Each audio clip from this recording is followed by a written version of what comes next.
four gents around the perimeter of this slide were key players in the Old West, and Sam Colt made it possible for them.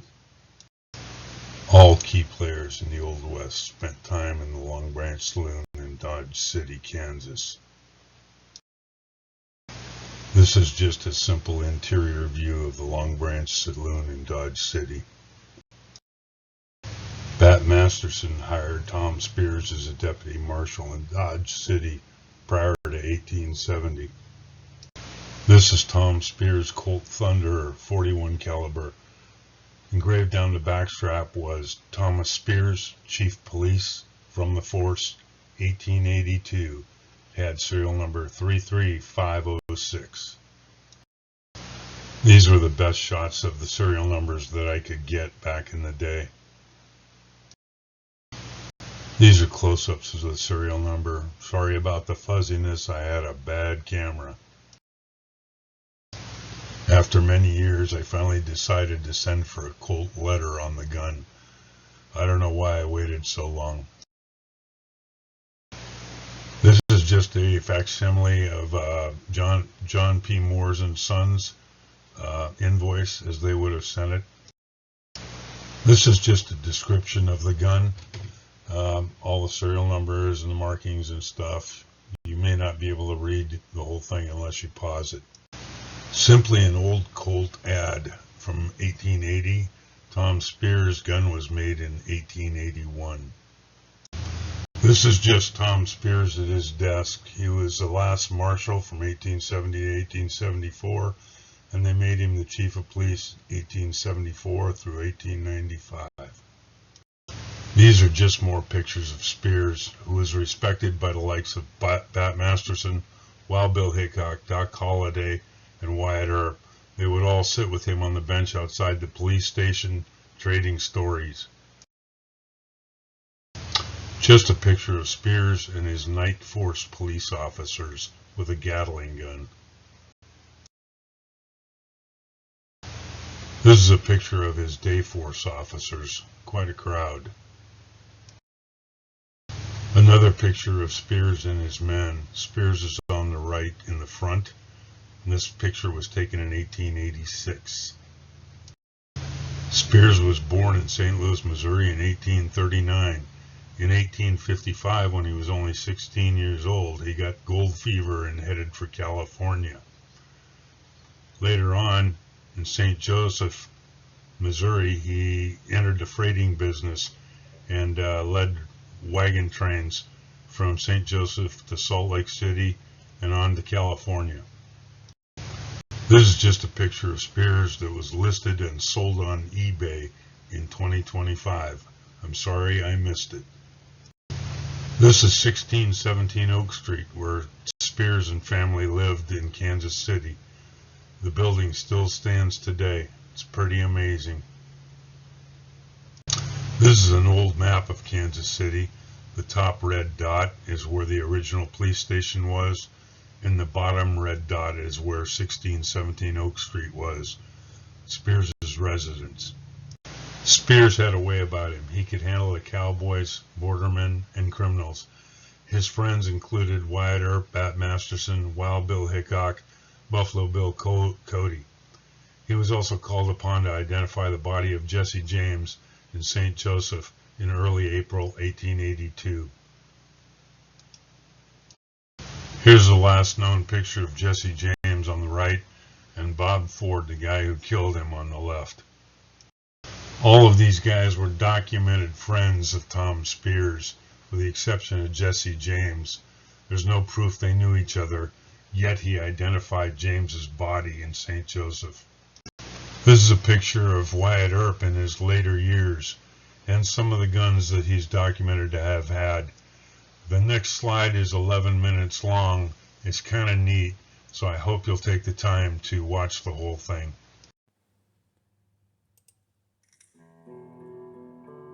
The most important lesson I learned from those proficient gunfighters was the winner of a gunplay usually was the man who took his time.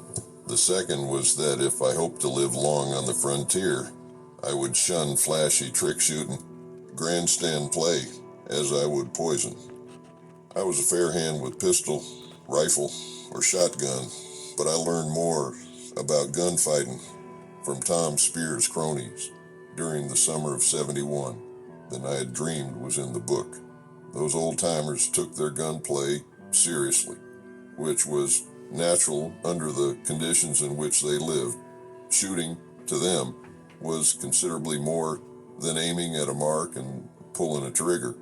Models of weapons, methods of wearing them, means of getting them into action and operating them, all to the one end of combining high speed with absolute accuracy, contributed to the frontiersman's shooting skill.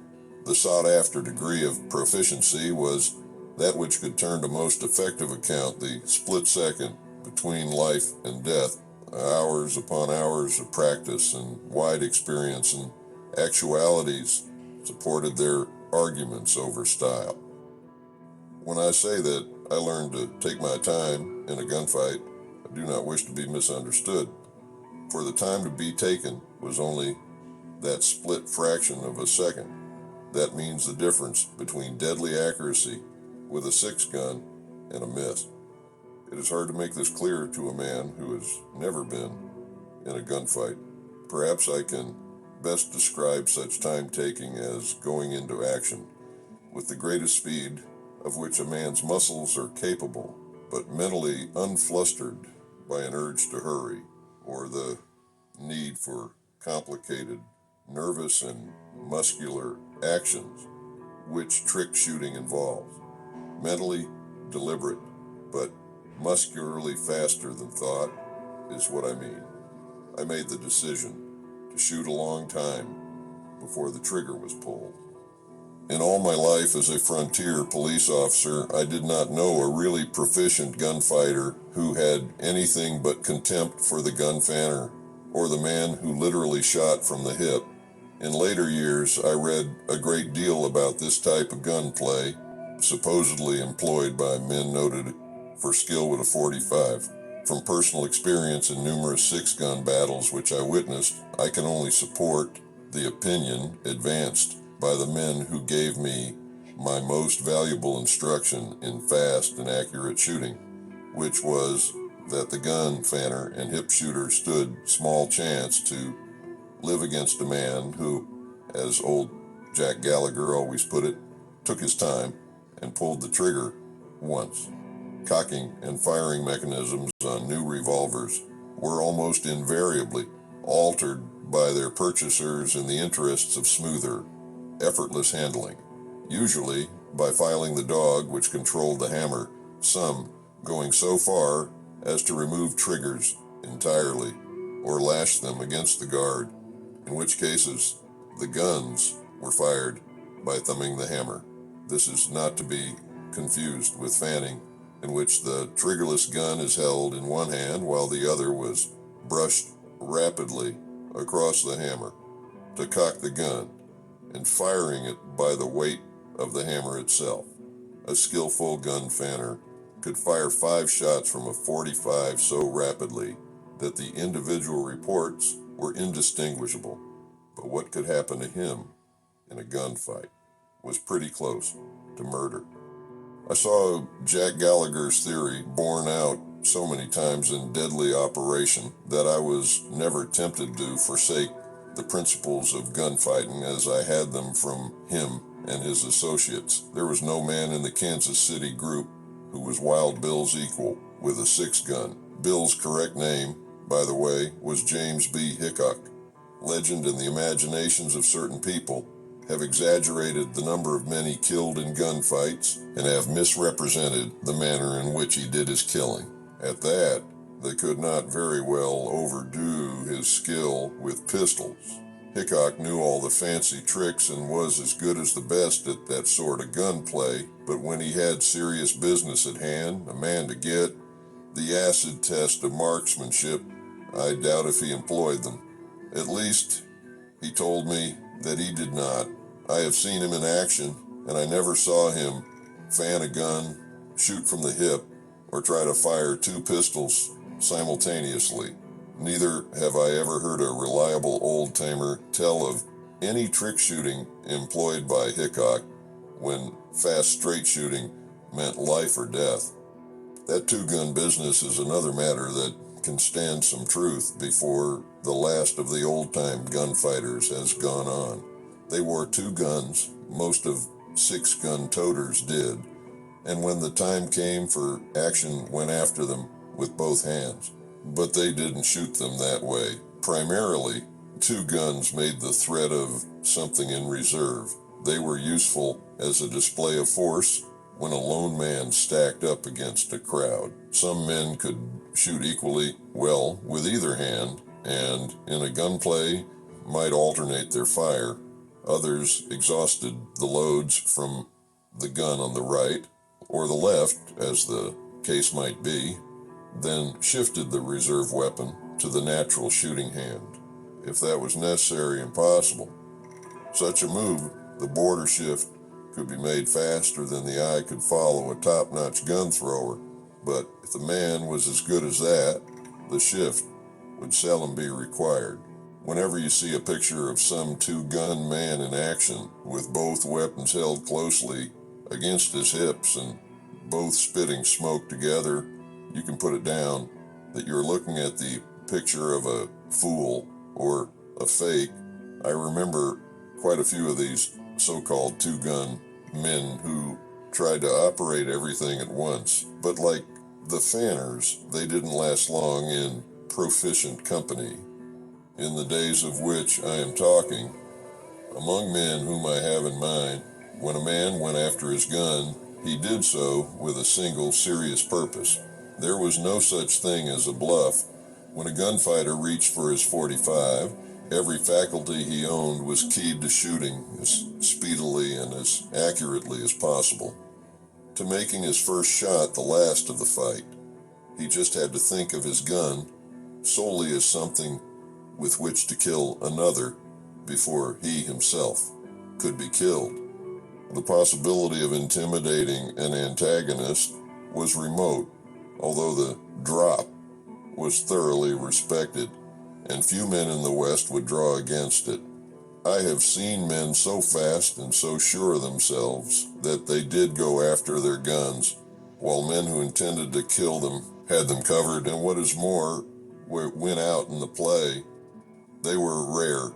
It is safe to say, for all general purposes, that anything in gunfighting that smacked of show-off or bluff was left to braggarts who were ignorant or careless of their lives.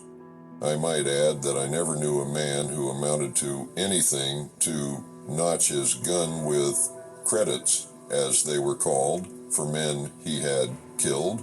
Outlaws, gunmen of the wild crew who killed for the sake of brag, followed this custom. I have worked with most of the noted peace officers, Hickok, Billy Tillman, Pat Sugar, Bat Masterson, Charlie Bassett, and others of like caliber, have handled their weapons many times, but never knew one of them to carry a notched gun. There are two other points about the old-time method of using six guns most effectively that do not seem to be generally known. One is that the gun was not cocked with the ball of the thumb. As his gun was jerked into action, the old-timer closed the whole joint of his thumb over the hammer, and the gun was cocked in that fashion. The soft flesh of the thumb ball might slip if a man's hands were moist, and a slip was not to be chanced if humanly avoidable.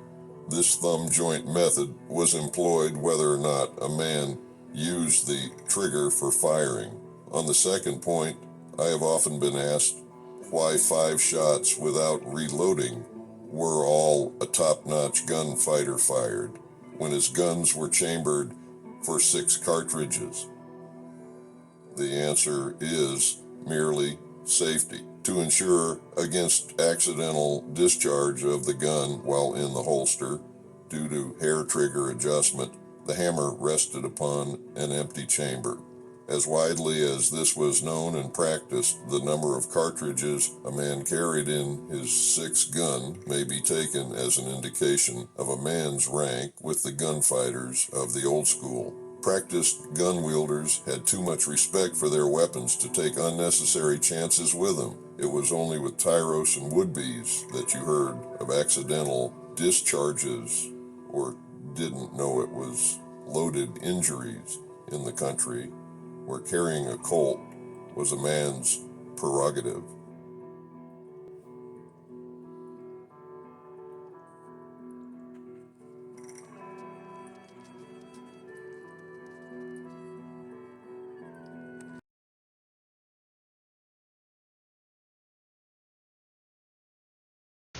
This is simply an excerpt from Wyatt Earp's interview where he talks about Tom Spears and learning everything he knew about gunfighting from Spears and his cronies.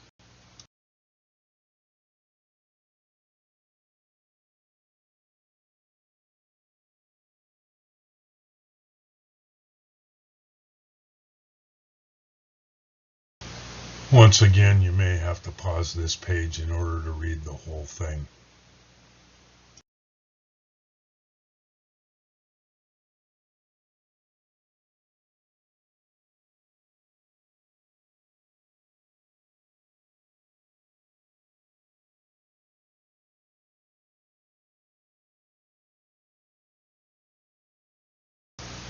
Pausing this page might be a good idea also.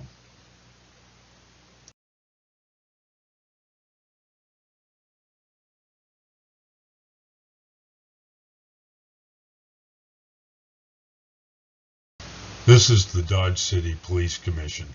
These guys were all highly skilled gunmen, highly skilled. Huh. Even Custer was highly impressed with Wild Bill and his skills.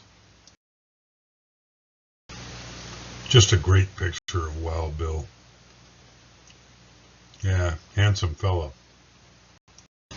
Apparently Wild Bill loved baseball, and he umpired the game between Kansas City Antelopes and the Atchison Pomeroys, and there was no fighting after the game or during the game, which was unusual, but then again they were probably afraid of him.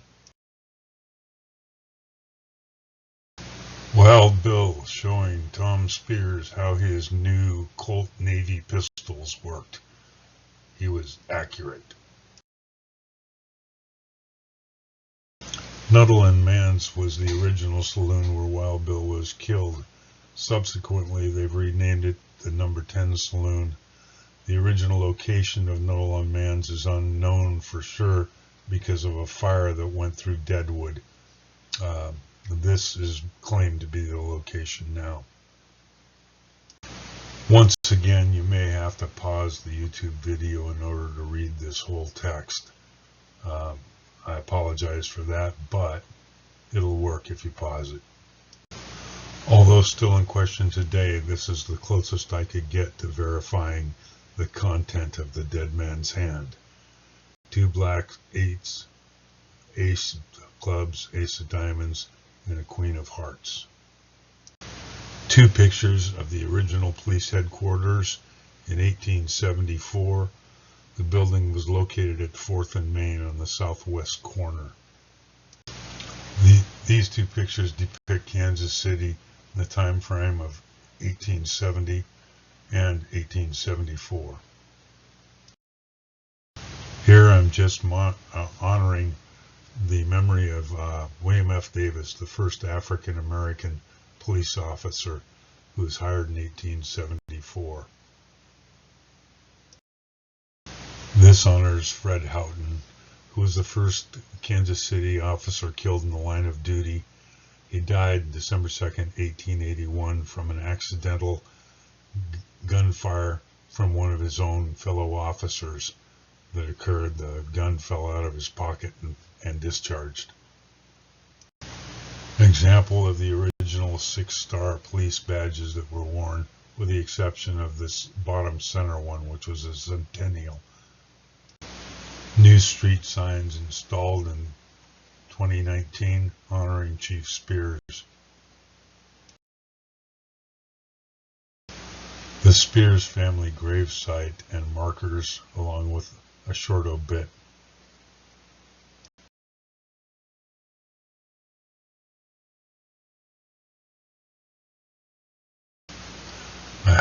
recommend that you pause this page in order to read through the content, and I'm not sure whether or not the links under each of the headstones will actually take you out to the web where you can see the memorials, but it's worth a try.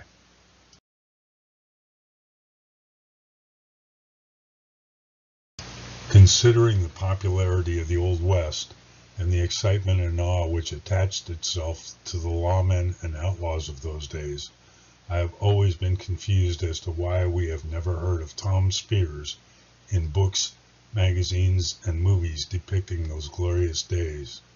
With one exception, Tom Speers was featured in a Louis L'Amour Western book, but the title and year escapes me. L'Amour was noted for using real-life characters in his writings. Good for you, Tom. Okay, this is just a little showcase that I put together to show off what that gun looked like. This is a 3D rendition of the gun, and I added a few accoutrements. In the back is a picture of Thomas Speers. I've got a marshal's badge and an old era holster, spur, wanted posters in the back end, some old 41 caliber bullets, another badge, an old Colt lock, another spur with a buffalo, and then as a tribute down below, I've got a picture of Wild Bill and his dead man's hand. The two coins on either side of Bill are 1882 dollars, silver dollars. I've got the old playing cards back there, Faro playing cards, stopwatch, which is out being repaired right now, but there's the chain and the knife that go with it. Some old bullets, more wanted posters, and some more of the same type of stuff. There's a book on Kansas City which has a couple of blurbs about Thomas Speers and Wild Bill and their friendship. Some 41 caliber cartridge box reproduction I made, and that's about it. The gun turned out pretty well, not as perfect as I'd like, but it looks not too bad. I'll get the inscriptions and stuff on it next. So, not too bad for first try.